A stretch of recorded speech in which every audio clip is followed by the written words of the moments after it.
ఇవాళ talk of the town అనండి, లేకపోతే ఇవాళ హాట్ టాపిక్ అని అనుకోండి, ఇవాళ హిందువులను విడదీస్తూ ఒక వివాదాస్పదమైనటువంటి వ్యాఖ్య చిన్నజీయర్ స్వామి వారు చేశారు. ఏమిటి అని అంటే, శంకర మఠాలని ఈ యొక్క ఆదిశంకరాచార్యుల వారు స్థాపించలేదు, విద్యారణ్యుల వారు స్థాపించారు. దానిపై చర్చించడానికి మనతోటి ఎంవిఆర్ శాస్త్రి గారు ఉన్నారు. శాస్త్రి గారు, ఒక విషయం ఏంటి అని అంటే, ఆదిశంకరులు పీఠాలని స్థాపించలేదు, విద్యారణ్య స్వామి వారే స్థాపించారు అన్నారు. దీనికి సంబంధించి ఏదైనా ఆధారంతో కానీ, ఏదైనా తాళపత్ర గ్రంథంలో విషయం తీసుకొని కానీ చిన్నజీయర్ గారు మాట్లాడారా? మీ అభిప్రాయం ఏంటి దీని మీద? ఇప్పుడు ఆయన ఏ ఆధారంతో మాట్లాడాడు అన్నది ఆయన చెప్పాలి, నేను కాదు చెప్పేది. ఎందుకంటే అన్నవాడు చెప్పాలి సమాధానం. ఇప్పుడు అన్నది ఎట్టా ఉంది అన్నది మనం చెప్పొచ్చు. అంటే మీకు ఎక్కడన్నా ఆధారం కనపడింది ఆయన మాట్లాడిన దానికి? విద్యారణ్యుల వారు పిచ్చి మాటలకు ఆధారం ఏంటండి? అది పిచ్చి మాటలు అన్నవాడు చెప్పాలి, కానీ పిచ్చి మాటలకు ఆధారం మనం చెప్పము. ఇక్కడ విషయం ఏంటి, సబ్జెక్ట్ ఏమిటి? ఆయన విద్యారణ్యుల వారు శంకర పీఠాలని, ఆదిశంకర పీఠాలని స్థాపించారు అని అన్నారు, అంతే కదా? వీరు ఎందుకన్నారో ఆలోచించండి. ఇప్పుడు ఆయన కారణము పాపం, ఆయన అవసరం కొంత ఉంది పాపం. అది అర్థమైతే ఆయన ఎందుకన్నాడో తెలుస్తుంది. ఇది మతిలేని మాట, అర్థం పర్థం లేదు, దీనికి ఏ చారిత్రక ఆధారం లేదు. వీళ్ళ తరఫున ఈయన ఎంబడున్న ఎవరున్నా మహానుభావులు ఎవరన్నా ఉన్నా 100 ఏళ్ళు కష్టపడ్డా దీనికి ఆధారం చూపించలేరు, అది వదిలేయండి. కాబట్టి అది వాళ్ళకు వదిలిపెడదాం. ఎందుకన్నాడు అని అంటే, ఇక్కడ ఒక ఆలోచన ఉన్నది, ఇక్కడ ఒక మంచి పెద్ద ప్రణాళిక ఉన్నదండి. చిన్నజీయర్ స్వామి వారు మహానుభావులు, అందులో అనుమానం ఏమీ లేదు.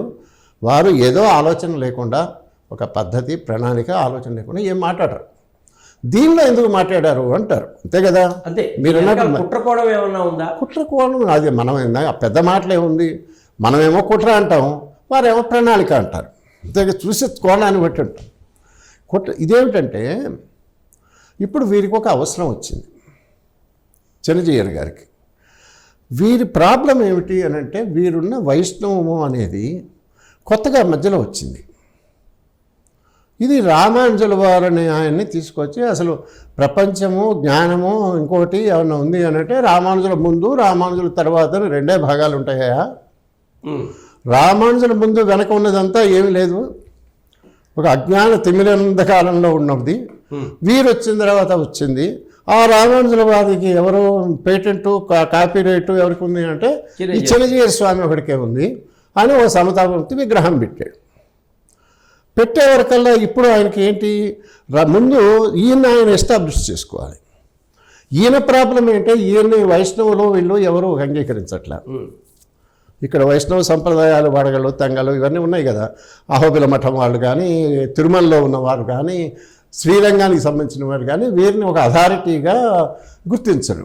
కాబట్టి గుర్తింపు సమస్య ఒకటి వచ్చింది. గుర్తింపు రావాలంటే ముందు మీకు మీరు ఒక గ్రౌండ్, ఒక ఇది ఎలివి ఎస్టాబ్లిష్ చేసుకుంటే, కానీ మతం దగ్గరికి, ధర్మం దగ్గరికి వీటికి వస్తే అక్కడ ప్రమాణము, శాస్త్రము, చరిత్ర అనేది ఒకటి ఏడ్చింది కదా, ఆధారాలు ప్రమాణాలు ఉంటాయి కదా, వీటి గురించి మాట్లాడితే దొరకట్లా. అందుకని ఇప్పుడు ఏదో ఒక రకంగా ముందు ఏ అబద్ధోవా సబద్ధోవా కుంతిపుత్రో వినాయక అని ఎవడో అన్నాడు. అబద్ధం ఏమన్నా కానీ ముందు అంటాడు కుంతిపుత్రుడు ఏమంటే వినాయకుడు కాదు అంటే తెప్పేవాడు చస్తాడు. నువ్వు ప్రూవ్ చేసుకోవాలా నేను అంటున్నా అన్నట్టు ఉన్నది. అది ఎప్పటి నుంచో వీరు ఈ సంప్రదాయం కూడా మనకి కొన్ని 100 ఏళ్ళుగా ఉంది.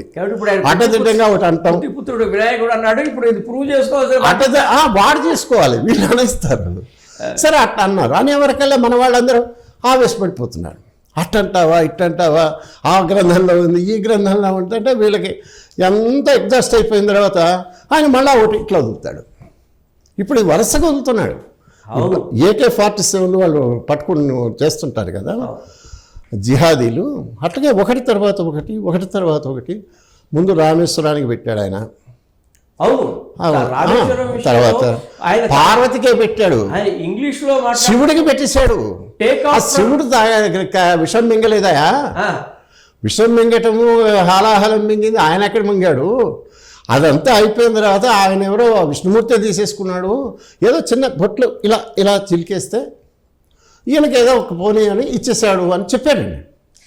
ఒక ఈ వీడియోలో అది కూడా చెప్పాడు. ఇది ఇలా మాట్లాడటం ద్వారా ఆయన ఎస్టాబ్లిష్ చేసుకోవటం అనేటువంటి, అంటే ఆదిశంకర్ల వంటి గొప్ప జ్ఞానిని విమర్శించడం ద్వారానో లేకపోతే ఆయన పట్టిన పీఠాలు కాదంటం ద్వారా ఈయన ఎస్టాబ్లిష్ చేసుకోవాలనుకుంటాం అమాయకత్వం, అజ్ఞానం అనిపిస్తుందా? మీకేమనిపిస్తుంది? అది కాదు. ఇప్పుడు ఒకటి శ్రీనివాస్ గారు, ఈ మనిషి గురించి తక్కువ ఆలోచించండి, తక్కువ మాట్లాడండి. మన ఆరోగ్యానికి సమాజం ఆరోగ్యానికి మంచిది.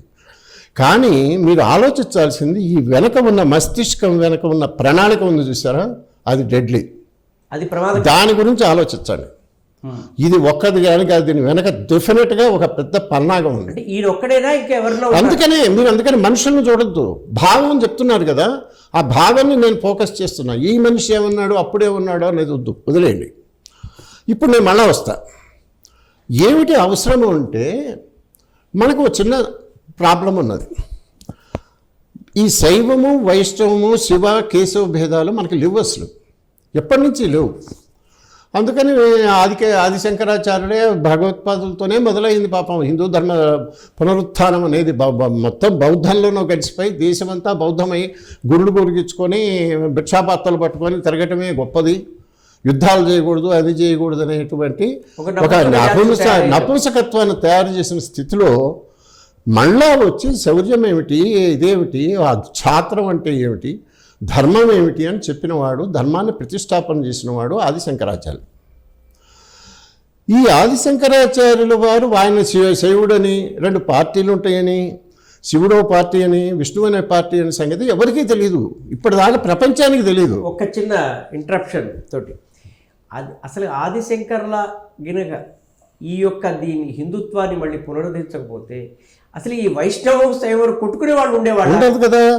అందుకనే ఏంటంటే శైవం, అందుకని ఆయన శివుణ్ణి చేస్తారు, కేశవుణ్ణి చేస్తారు. శివుడే కేశవుడు అన్నప్పుడు కాసేపు శివుణ్ణి, కాసేపు శివుడి కేశవుణ్ణి. నారాయణ అంటే ఎందుకంటూ మనము మన శైవులం కాదు, స్మార్తులం కాదు. నారాయణ అంటే రామచంద్రుడిని తలుచుకున్నా, విష్ణుమూర్తిని తలుచుకున్నా, కృష్ణుడిని తలుచుకున్నా మనకు ఒళ్ళు పులకరించదు. మనకు లేవు, ప్రపంచానికి లేవు, ఎవరికి లేవు, సామాన్య ప్రజలకు లేవు, ఎవరికీ లేవు. ఈ రామానుజులు అనేవారు తర్వాత వచ్చారు. ఇక్కడ మీరు అవన్నీ వదిలేయండి. ఇక్కడ చెప్పే క్రానాలజీని కొంచెం జాగ్రత్తగా ఉండండి, మీరు మధ్యలో ఇంటరప్ట్ కూడా చేయకండి. రామానుజులు అనే ఆయన 1017 అనుకుంటా పుట్టాడు. ఆయన 120 ఏళ్ళు బతికాడు. రామానుజులు 1137లో ఆయన పోయాడు. ఈ రామానుజులు అనే ఆయన అద్వైతంలోంచి తయారైన వాడు, స్మార్తున్నే నేర్చుకున్నవాడు. వాళ్ళంతా స్మార్తులు, శైవులు, అక్కడే కదా, అంతకుముందు ఇంకోటి ఏం లేదు. కాబట్టి ఎవరున్నా అందులోనే నేర్చుకున్నారు. రామానుజుల వారు, వారి గురువులు, వాళ్ళు అందరూ అందులో ఉన్నవారే. వాళ్ళు నేర్చుకున్న తర్వాత అంటే ఈయన గుర్తుపెట్టుకోండి, 11వ శతాబ్దం వాడు, 12వ శతాబ్దం వాడు రామానుజుడు. ఈయన వైష్ణవాన్ని తీసుకొచ్చిన తర్వాత ఇదే అసలు ఉన్నది అని చెప్పాలి. ఇప్పుడు జియర్ గారి సమస్య ఏంటంటే ఈ వైష్ణవం అనేది ఆదిమూలము, అసలు ఇదేం లేదు, మిగతావన్నీ అప్స్టార్ట్స్ కదా. ఇప్పుడు ఏది ఉన్నా ఆదిశంకరాచార్యులది ప్రాబ్లం ఏమిటంటే ఆయన యాక్చువల్గా క్రీస్తు పూర్వం 5వ శతాబ్దం 509 ఆయన పుట్టింది. అది ఎట్టా ఉంది ఏమిటి అనేది నేను ఏది చరిత్ర మీ అందరూ చదివిన ఏది చరిత్ర పుస్తకంలోనే ఆదిశంకర క్షమించు అనే పుస్తకంలో అన్ని ప్రమాణాలతో అంతకుముందు కోట వెంకటాచలం గారు, టిఎస్ నారాయణ శాస్త్రి గారు, ఇంకా కొంతమంది కలిపి స్థిరం చేసి తిరుగులేని ఆధారాలు ఉన్నాయి. ఇప్పుడు అందులోకి మనం పోవద్దు. 509 కాదు అని ఎవరన్నా అంటే సమాధానం చెప్పడానికి ఇది నేను తిరుగులేని, నేను అప్పుడే చెప్పాను, ఇదిగో ఈ దేవుడు ఉన్నాడు జాగ్రత్త అని పుస్తకం రాశారు. ఇందులో కూడా శంకరుడు ఉన్నాడు, శంకరుడు ఒక్కడు చాలు అని ఆ అధ్యాయం ఉంది. ఇందులో కూడా అవే వివరాలు ఉన్నాయి.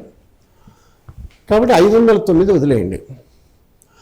ఇక్కడ ప్రాబ్లం ఏమైందంటే 2 వాదనలు నడుస్తున్నాయి మనకి.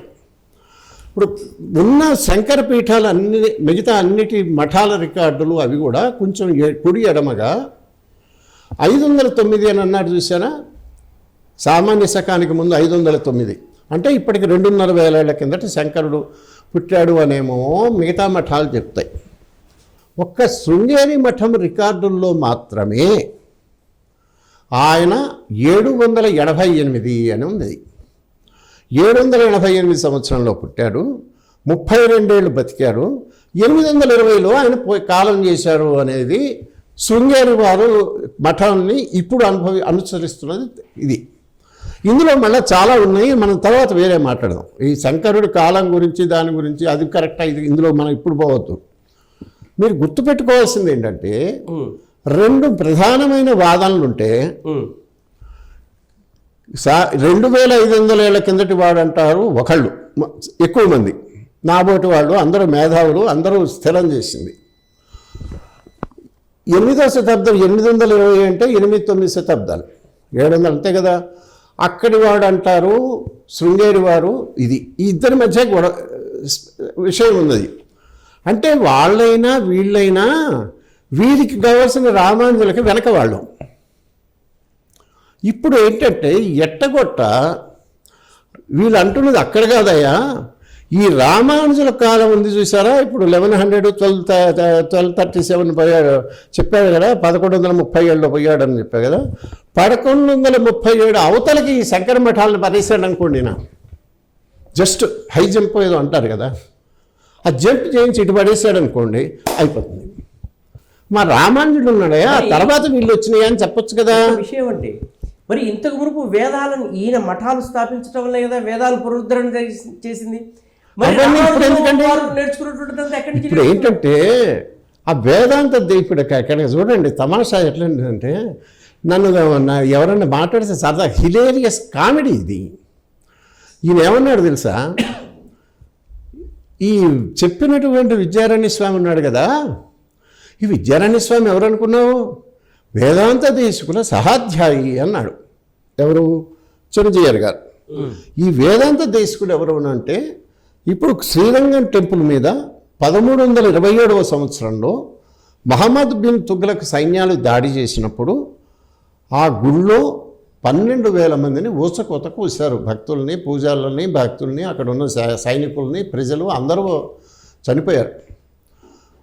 ఆ తర్వాత గుడి 43 సంవత్సరాలు మూతపడింది. ఆ దేవుడు అక్కడున్న శ్రీరంగడి ఉత్సవమూర్తుల్ని అప్పటికే తరలించారు. వాళ్ళు తిరుమల వచ్చారు. తిరుమలలో ఉన్నది అదే రంగమంటపం అంటారు, అది వదిలేయండి. ఇక్కడ ఊచకోత కూసినప్పుడు చనిపోయిన వారిలో ఈ శృత ప్రకాశిక దానికి రాశారన్నారు చూసారా, శృత ప్రకాశిక అనే దానికి భాష్యం రాసినటువంటి శృత ప్రకాశికాచార్య అంటే ఆయన పేరు సుదర్శన భట్ట. ఆయన చనిపోయారు. చనిపోతే అప్పుడు ఆ గ్రంథం అక్కడే ఉంది, వ్రాతప్రతి ఒక్కటే ఉంది. దాన్ని తీసుకుని ఆయన 2 పిల్లలు ఉన్నారు ఆ సుదర్శన భట్టకి. ఆ 2 పిల్లల్ని ఈ గ్రంథాన్ని తీసుకొని ఈ వేదాంత దేశికులు అన్నారు చూస్తున్నారా, వేదాంతాచార్యులు, వేదాంత దేశికులు ఆయన వాళ్ళ కళ్ళు కప్పి ఏదో భగవంతుడి దయ అనుకోవాలి బయటపడ్డాడు. ఆయన బయటపడి వచ్చాడు కాబట్టే ఇవాళ అది మిగిలింది. ఆయన వేదాంత దేశికుడు, మహాత్ముడు, మహానుభావుడు, అందులో అనుమానం ఏమీ లేదు. అది ఆయన ఇప్పుడు వదిలేద్దాం ఆయన్ని. ఆయన కాలం ఎప్పుడు? 1327. 1327లో ఇంకా ఆయన మరణించలే, అప్పుడు బయటకు వచ్చాడు. ఇంకా చాలా కథ ఉంది ఆయనది. అప్పుడు చేశాడు అంటే 1300 సంవత్సరం నాటి 1300 సంవత్సరాల తర్వాత ఉన్నటువంటి వేదాంత దేశికులకు తీసుకొచ్చి మన ఈయన కలిపేసామనుకోండి, ఎవరిని? విద్యారణ్య స్వామిని పెడితే ఆ విద్యారణ్య స్వామితోటే మనం ఇనాగ్రేషన్ చేసేస్తున్నాం. శంకరపీఠాలని అప్పుడున్నాయి, పోయినాయి. మా జీఆర్ గారు చెప్పాడు. విద్యారణ్యుల వారి కాలం ఎప్పుడు? విద్యారణ్యుల కాలం ఎప్పుడు అని అంటే హరిహర రాయలు, బుక్కరాయలు అనేవాళ్ళు, వాళ్ళని ఆయన తీసుకురావడం అప్పుడే ఇంచుమించుగా అదే టైము. ఆ టైం అదే. ఎందుకు అనంటే హరిహర రాయలు, బుక్కరాయలను తీసుకొచ్చి విద్యానగర సంస్థానము ఇది చేయటము, అది చేసిన తర్వాతనే ఈ శ్రీరంగానికి. అంటే ఇది ఎప్పుడు జరిగింది అని అంటే విద్యారణ్యుల వారు ఈ విజయనగర సంస్థానము, సామ్రాజ్యము ఏర్పడటానికి ముందు జరిగింది ఈ విధ్వంసం ఇంచుమించు. ఈయన అది చేసినటువంటి విద్యారణ్య స్వామిని తీసుకొచ్చి మనం గనక పెడితే ఈ శంకరాచార్యులు శంకర మఠాలని వీళ్ళతో ఇనాగ్రేషన్ మళ్ళోసారి చేస్తాం ఏముందండి, ఇప్పుడు చేయట్లా. ఆ మఠాలను తీసుకొచ్చి ఇప్పుడు ఒకసారి ఇనాగ్రేషన్ చేస్తే పాత చరిత్రను ఒకసారి అంటే పోతుంది కదా.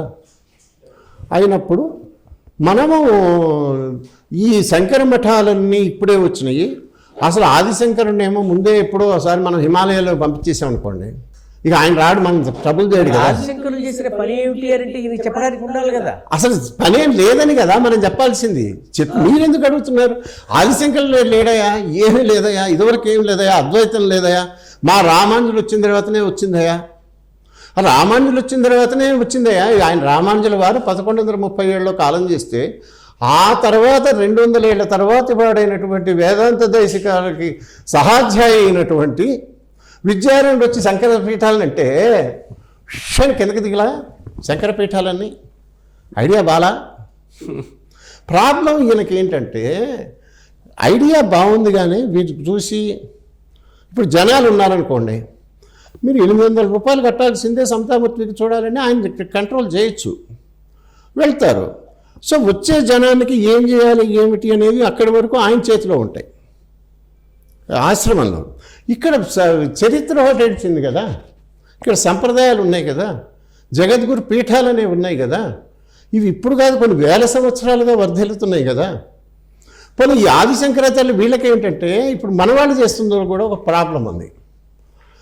ఈయన శంకర పీఠాలు స్థాపించారు అని అంటే, శంకర పీఠాలను స్థాపించింది వాడు విద్యారణ్య స్వామి అనేవారికల్లా కాదు, ఆదిశంకర భగవత్పాదులే.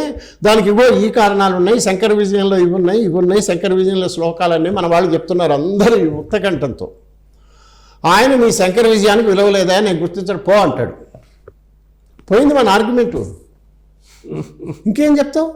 శంకర విజయంలో నువ్వు ఉందంటావు, శంకర విజయాన్ని నేను గుర్తించడు, నువ్వు పెట్టించుకుని మీరు పుట్టించుకున్నావు, నేనెందుకు గుర్తిస్తా అన్నాడు. ఎగిరిపోయిందా? ఆర్గ్యుమెంట్ పోయిందా? అయితే అట్లా అన్నాడు. కానీ ఇక్కడ కూడా మనము కూడా ఈ శంకర పీఠాలను ఎవరు స్థాపించారు గుర్తించడానికి ఈయనకున్న అర్హత ఏమిటి? అది మనం గుర్తించడానికి ఏం లేదండి. ఇప్పుడు మీరు కూర్చుని నరేంద్ర మోడీ ఎట్ట పని చేస్తున్నాడో అసలు ఇట్లా కాదు, ఆయన పనికొస్తాడో పనికిరాడు మీరు చెప్పట్లా. రోడ్డు మీద ప్రతివాడు అడక్కు తినేవాడు కూడా మాట్లాడట్లా. అంతే. డొనాల్డ్ ట్రంప్ పాలసీ కరెక్టా కాదా అని రోడ్డు మీద అడుక్కునేవాడిని చూడండి, బట్ బాగా చెప్తాడు. ప్రధానమంత్రి నరేంద్ర మోడీ ఎలా పనిచేయాలి అని వాడు చెప్తాడు. ఇక్కడ కూర్చున్నవాడు చిల్లర కొట్లో కూర్చున్నవాడు ఆదిశంకర్ల వారు ఏం చేశారని అంతేనండి. ఆ వాక్ స్వాతంత్రం ఇచ్చిందండి, రాజ్యాంగం ఇచ్చింది, మీరెవరు కాదంటానికి. సో వాక్ స్వాతంత్రం మీరు అట్లా కనుక అడిగితే అధికారం ఏముంది అది అని అంటే, ఇప్పుడు మన వాట్సాప్లో ఎన్ని మాట్లాడుతుంటాం, పిచ్చకూతులే కదా మనం మాట్లాడేది. సో ఎవరంటే ఆయన దగ్గర ఏమీ లేదు. అరే ఉండకూడదని వాళ్ళ రూల్ అండి. మీరు మళ్ళా దానికి అంటే ఇక్కడ ఏంటంటే వినండి, మనం అనుకున్న ప్రకారము ఈ మఠాలు చెప్పేవి, ఈ శంకరపీఠంలో శృంగేరి వాళ్ళు ఇలా అన్నారయ్యా, కంచి వాళ్ళు ఇలా అన్నారయ్యా, వాళ్ళ రికార్డుల్లో ఇవి ఉన్నాయా అంటే, నీ శృంగేరి వాళ్ళు మీరు రాసుకున్నారయ్యా రికార్డులు, మీ శృంగేరి మఠం రికార్డుకి కంచి మఠం రికార్డుకే పొడికలు లేవు కదా, మా రికార్డు మాది అంటాడు. వాళ్ళు 2500 ఏళ్ల కిందటి వాళ్ళనేమో కంచివారు, పూరివారు, బద్రీనాథ్ పీఠం వాళ్ళ రికార్డులు చెప్తున్నాయి. 800 ఏళ్ల కిందటిది అంటే ఇప్పటికి జస్ట్ 1200-1300 ఏళ్ల కిందటి వాడనేమో శృంగేరి వాళ్ళు చెప్తున్నారు. మీకే తెలియదు కదా మీ రికార్డులు ఏంటి అని వాళ్ళు అంటారు, మహానుభావులు అంటారు. నేననేది ఏంటంటే, మనకు ఈ మఠాలు ఏం చెప్తున్నాయి, మఠాల రికార్డులు ఏం చెప్తున్నాయి అనే దాంతో పని లేదు. ఈ రికార్డులు కాసేపు అన్ని రికార్డులు మంచివే, ఏమి నిజానికి చూస్తే అన్ని పీఠాల రికార్డులు ఒకేలాగా ఉన్నాయి. అవి ఎట్లా ఉన్నాయి ఏమిటి అని మనం తర్వాత మాట్లాడదాం. ఇప్పుడు పాయింట్ ఏంటంటే, శృంగేరి మఠాలకి కంచి మఠాలకి లేదా వేరే మఠాలకి వాళ్ళ రికార్డులకి మఠాల ఆమ్నాయాల రికార్డుల్లో మధ్య ఎన్ని తేడాలు ఉన్నప్పటికీ అసలు ఈ రికార్డులు ఈ పీఠాలు వీళ్ళ రికార్డు ఏమీ సంబంధం లేకుండా ఆదిశంకరాచార్యులు ఎప్పటివాడు అనటానికి మనకు స్వతంత్రమైన ఆధారాలు ఉన్నాయి. ఏమున్నాయి అంటే, మీరు ఎప్పుడన్నా కాశ్మీర్ వెళ్ళారా? కాశ్మీర్లో శ్రీనగర్ రాజధాని. ఈ శ్రీనగర్లో శంకరాచార్య హిల్ అనే ఒకటి ఉంటుంది. అక్కడ శంకరాచార్యుడు వచ్చాడు. ఆది శంకరాచార్య పేరే శంకరాచార్య హిల్. తర్వాత ఏదో దాన్ని వాళ్ళు మార్చారు. మన సెక్యులర్ వాళ్ళు వచ్చిన తర్వాత ఉన్నారు కదా, ఏదో మార్చుకుని శంకరాచార్య హిల్ అంటే ఎవరైనా చెప్తారో, మీరు గూగుల్ సెర్చ్ కూడా చేసుకోవచ్చు. ఈ శంకరాచార్య హిల్ ఎప్పుడు ఉంది ఏమిటి అని అంటే, కాశ్మీర్ రాజుల్లో, కాశ్మీర్కి రాజులు ఉన్నారు, వాళ్ళకు ఒక గట్టి చరిత్ర ఉంది. కల్హనుడు అనేవాడు రాజతరంగిణి అనే గ్రంథాన్ని రాశాడు. ఈ రాజతరంగిణి గ్రంథంలో మన నెహ్రూ గారు ఉన్నాడు చూడండి, పాపం వారికి ఏది పనికిరాదు దేశంలో ఏది.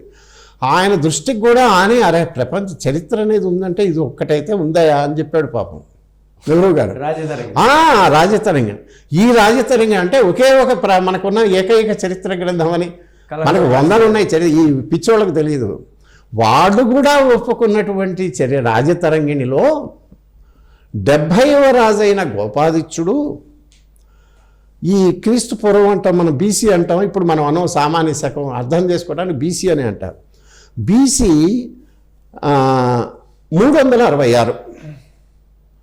366 ఏళ్ళ నాడు అప్పుడు ఈ శంకరాచార్యుడికి గుడి కట్టించాడు అని వాళ్ళ రికార్డుల్లో ఉంది.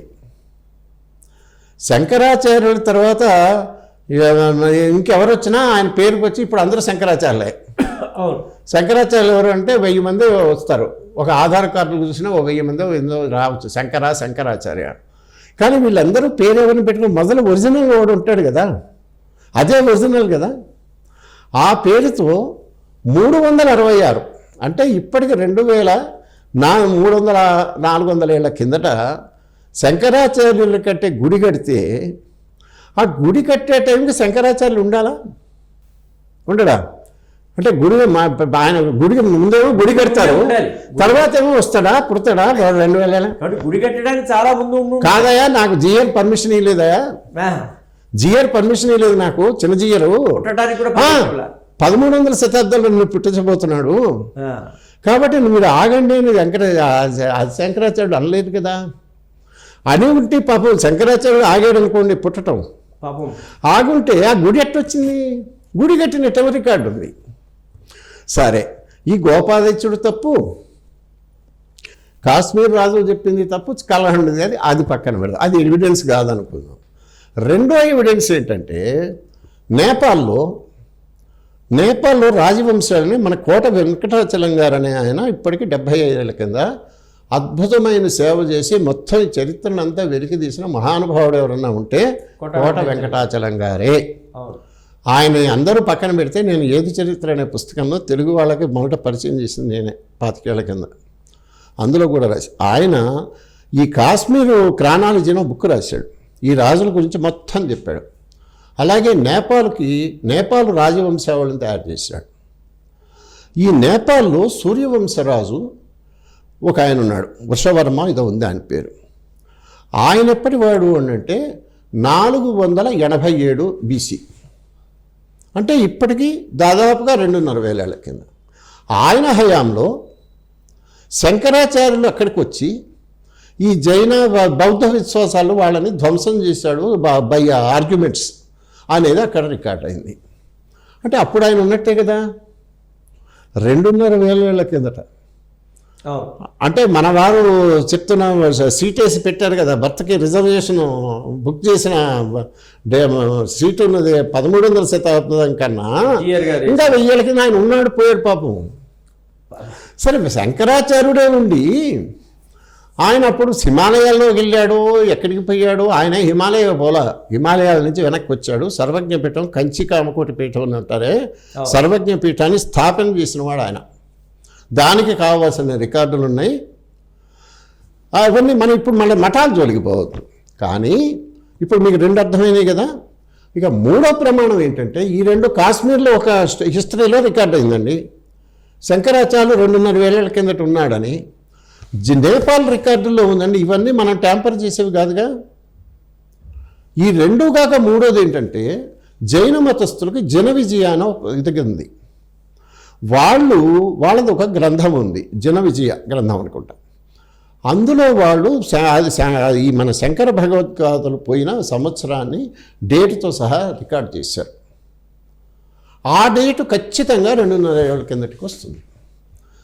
3 టాలీ అయినాయా? ఇప్పుడు మీకు శృంగేరి రికార్డు, కంచి రికార్డు కలిస్తే ఏమి, ఇవాళ కలవకపోతే రేపు కలుస్తాయండి. మన జగద్గురువులే మనం మాట్లాడుకుంటాం, వారినే అడుగుతాం, వాళ్ళందరూ కలిసి ఒక తాటి మీద ఇవాళ కాదా రేపు వస్తారు. వాళ్ళ సంగతి వీడెవడు, బయట వాళ్ళు ఎవరు మాట్లాడటానికి? మఠాలకు సంబంధం లేకుండా ఈ చరిత్రను ఎవడు కాదనలేడు కదా. కాశ్మీర్ చరిత్ర, నేపాల్ చరిత్ర, జైనుల చరిత్ర 3 టాలీ అయినాయి అంటే అక్కడ ఫిక్స్ అయిపోయాడు కదా శంకరాచార్యులు 2,500 ఏళ్ల కిందటివాడని. అటా ఇటా అన్నదే కదా. కాబట్టి అక్కడ ఉన్నది గనక వీరి పప్పులు ఉడకం. వీరు వేదాంతాచార్యులు నీకు కావాల్సిన కాబట్టి ఇప్పుడు ఈయన ఎందుకు వేదాంతాచార్యులు అన్నాడంటే, ఈయన చెప్పిన ఈ వేదాంతాచార్యులకి ఈయన ఇంచుమించుగా సమకాలికుడు విద్యారణ్య స్వామి. ఆయన టైంకి కనుక ఆయన తీసుకొచ్చి ఈ మఠాలని కనుక ఆయన అకౌంట్లో పడేస్తే, బినామీ అకౌంట్ ఉంటాయి కదా ఇప్పుడు ఈ కాలంలో. ఇప్పుడు విగ్రహాలు మఠాలు సంపాదించే వాళ్ళకి కూడా బినామీలు ఉంటాయండి. బినామీలు ఉంటాయి ట్రాన్సాక్షన్స్ ఉన్నాయి, మనకు తెలియవు, పెద్దవాళ్ళకి పూజ్యులకు తెలుసు. అట్లాగే ఇక్కడ ఒక బినామీని తీసుకొచ్చి ఈయన కనుక అక్కడ మనం పడేస్తే అటు అద్వైతం పోతుంది, శంకరాచార్యులు పోతారు. అవునయ్యా ఉన్నాడయ్యా శివుడు ఎవడు, మా విష్ణుమూర్తి భక్తుడే కదా. ఈ భక్తుడు కాళ్ళ కింద ఉండేవాడు ఇప్పుడే కదా, ఇంకో 200 ఏళ్ళు మా రామాంజలి వారు వచ్చారు కదా, 200 ఏళ్ళ తర్వాత వచ్చి పొని ఉండే పెట్టుకోండి మీరు మఠాలు పెట్టుకోండి అన్నావు, పెట్టుకుంటున్నారు. వాళ్ళందరూ వైష్ణవులే కదా అనొచ్చు కదా. జీఆర్ గారు గుర్తించారు కదా, ఈయన భాష్యకారుడని గౌరవించారు కదా ఎవరిని, ఆదిశంకర్ని. అందుకని అది సంగతి మాట్లాడుకుని ఉంటే సరిపోలా వారు. ఇప్పుడు ఆ రామానుజుడు వచ్చి ఇక్కడ కొట్లాటకు రాడుగా. ఈ రామానుజుడు ఇప్పుడు రామానుజుడు విగ్రహం తెచ్చి ఇక్కడ పెట్టేవరకల్లా రామానుజుడు ఇదని ఈయన ఏం చెప్తే విస్తరణ చెప్పింది వేదం అన్నట్టు జీఆర్ చెప్పింది శాస్త్రం. రామానుజుడు వచ్చి అంటాడా? ఒకవేళ వచ్చినా మన జీఆర్ గారు ఈ రామానుజుడు వేరేయా కాదు, ఈయన ఎవడో కొత్తగా వచ్చాడు, ఇవేమి సరిగా ఇక శంకరాచార్యులు ఎవడో మారువేషం వేసుకొని చెప్పాడని కూడా అంటాడు. కాబట్టి సరే ఇది వదిలేయండి. ఇంకొక పాయింట్ ఒకటి ఉంది. నేను మొన్ననే ఒక చోట కూడా చెప్పా, అందరూ గుర్తించాల్సింది ఏంటంటే శివ వైష్ణవ భేదము అనేది మనకు లేదు, మన సంప్రదాయంలో లేదు, మన దేశంలో లేదు, ఎవరికీ లేదు అనటానికి ఒకే ఒక ఆధారము. నేను ఇంతకుముందు ఒక వీడియోలో చెప్పాను, నేను అది కూడా బహుశా వస్తుంది, నేను దాని గురించి పోను. కానీ పొయ్గై ఆళ్వార్ అనే ఆయన నాలాయర దివ్య ప్రబంధం అని వైష్ణవులకి 108 దివ్య దేశాలని స్తుతిస్తూ ఆళ్వార్లు రాసినటువంటి నాలాయర దివ్య ప్రబంధం. ఈ నాలాయర దివ్య ప్రబంధంలో స్పష్టంగా చెప్పింది ఏమిటి అని అంటే, ఆయన పొయ్గై ఆళ్వారు ఇవాళ మీరు తిరుపతి వెంకటేశ్వర స్వామిని కనుక మీరు దర్శించుకుంటే మీకు కేవలం డామినేట్గా కనబడేవి నామాలే, ఇంకేం ఉండదు. మొహము ఆపాదమస్తకము బస్తలు నగలు వీటితో నింపేస్తారు, నీకు ఏ భాగం కనపడదు. యాక్చువల్గా పాదాల దగ్గర పెడతాను, పాదాలు కూడా అది భూమి లోపలకు ఉన్నది విగ్రహం. ఇంకా అందుకని మనం ఎవరమో మన కాలంలో ఎవరు చూసి అరగం, ఆ విగ్రహం ఏమిటో కూడా తెలియదు. కానీ ఈ విగ్రహం అనేది మొట్టమొదటిసారి వెలిసినప్పుడు పరమాత్ముడే పైనుంచి వచ్చి కలియుగ వైకుంఠంగా ఇక్కడ వెలిసినప్పుడు ఆయన ఏ రాజుకి లేకపోతే జీఆర్ గారికో ఇంకోళ్ళకో మన వారికి వీళ్ళు ఉంటారు కదా, వీరికి పక్కనే ఉన్న క్యాపిటలిస్టులు ఫైనాన్షియల్స్ వాళ్ళకు ఫోన్లు చేయాల, నేను వస్తున్నానా నాకు విగ్రహం పెట్టచ్చు, దానికి ఏదో పెట్టు అని చెప్పలా. వచ్చి నిలబడ్డాడు వెంకటేశ్వర స్వామి. ఆయన ఎట్టున్నాడు అని అంటే బండ మీద నిలబడ్డాడు. నిలబడిన వాడు ఏ ఆచ్ఛాదన లేదు, మామూలు జనం వెళ్ళి పూజలు చేశారు, వాళ్ళు కాపాడుకున్నారు. జానపదుల గుడి అది. అప్పుడు పక్షులు పిట్టలు తిరుగుతూ ఆయన మీద వాలేవి. చక్కగా ఎంత బాగుందో మీరు ఊహించండి. ఆ కొండ మీద ఎవ్వరు లేరు, ఈవోలు లేరు, దర్శనాలు లేవు, ఫ్రీ దర్శనాలు లేవు, దేవుడు ఒక్కడు ఉన్నాడు, పక్షులు పట్టలు పాములు తిరుగుతుంటాయి. ఆ టైంలో ఆయన దర్శించిన వాడు ఈ పొయ్గై ఆళ్వారు. ఆ పొయ్గై ఆళ్వారు చాలా గ్రాఫిక్గా డిస్క్రైబ్ చేశాడు తను చూసిన దాన్ని.